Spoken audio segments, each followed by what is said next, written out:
What's at the Bottom of Wardie Steps by John Tantalon. Granton Harbour commenced construction in the 1830s. Upon its completion, it became the hub for the local industry and the centre of the Granton community. If you walk along Lower Granton Road, you will find a small and dark alleyway with a signpost proclaiming it the Wardie Steps. The alley bypasses the adjacent Wardie Square and leads onto three separate sets of dark and steep steps, which lead onto the busy Granton Road. To say that the steps deliver an air of menace would be an understatement. According to the Ordnance Survey map, the steps were constructed somewhere around about 1896. They served as a shortcut for employees of the harbour and residents to bypass the long and winding Lower Granton Road. Although using the steps may be a time-saving exercise, their use has not come without a price. There have been many strange tales associated with this Granton landmark. Sometime in the 1960s, an employee of one of the many trawler companies that occupied Granton Harbour had quite an encounter on the steps.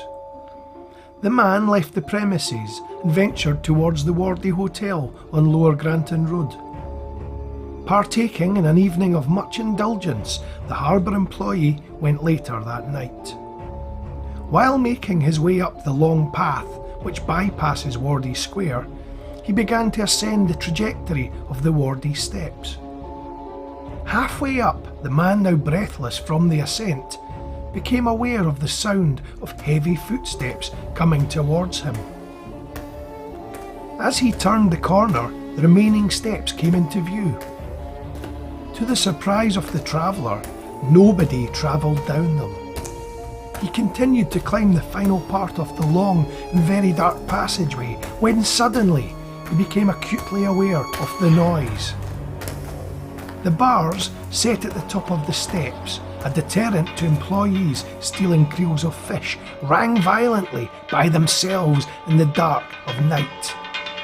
As the terrified man slowly continued further up the steps, the sight of something dark caused him to pass out and lose consciousness. The harbour employee discovered that evening lying in a heap at the top of the Wardie Steps by a police officer on his beat.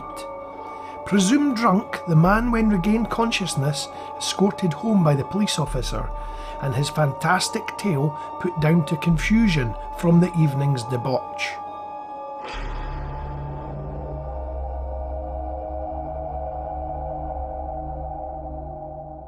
In or around about 1976, a tradesman also witnessed strange activity on the Wardie Steps.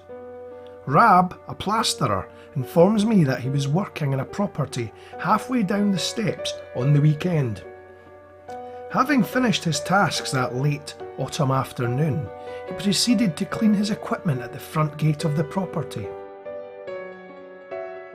While cleaning the plaster from his float, Rab became very aware of a noise approaching him from the top of the steps and slowly drawing nearer. In the fading afternoon light, Rab peered over the gate, expecting to see whoever descended the steps pass him by where he stood. The sound of heavy footsteps continued eerily and with a tone of menace, almost like somebody marching angrily. At the point the traveller came due to pass the gate, the startled plasterer was shocked to find nobody there at all. He looked out over the gate and then up the steep steps to satisfy his curiosity. Rab looked up to the top of the dark and foreboding venal. The man stood greeted with the sight of an empty channel. Now there was only the sound of the bars rattling gently at the top.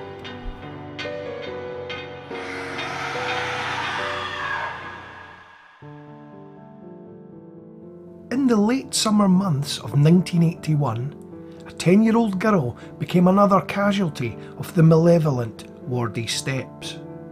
The girl, who lived in the Royal Forth Yacht Club, situated at the top of Wardie Steps, left home one evening during the school holidays.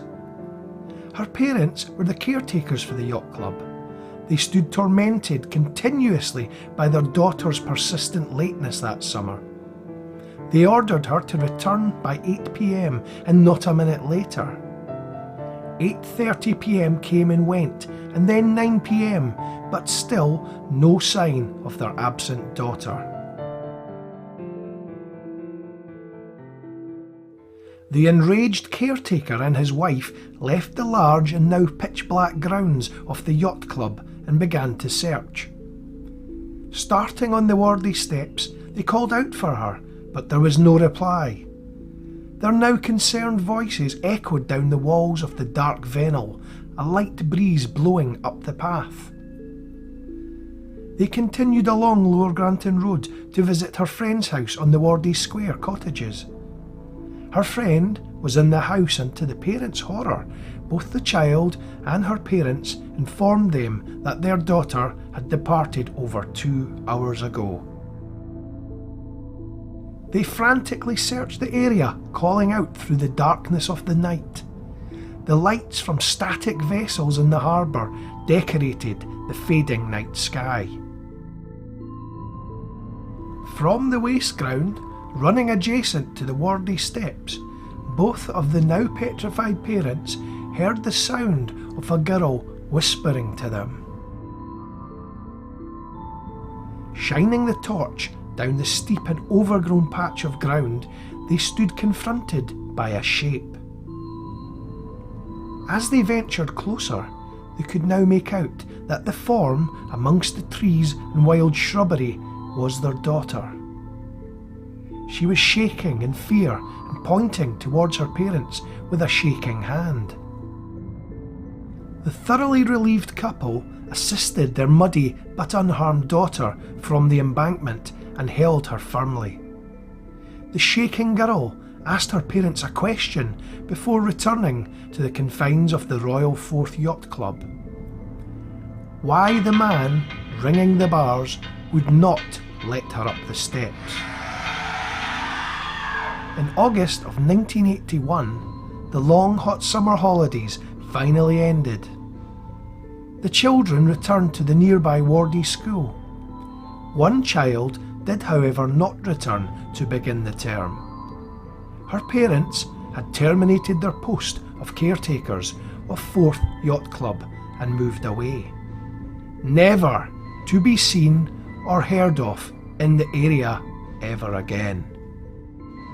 These 3 peculiar tales are merely a few from this North Edinburgh landmark. Other travellers have asked the same question: what's at the bottom of Wardie Steps?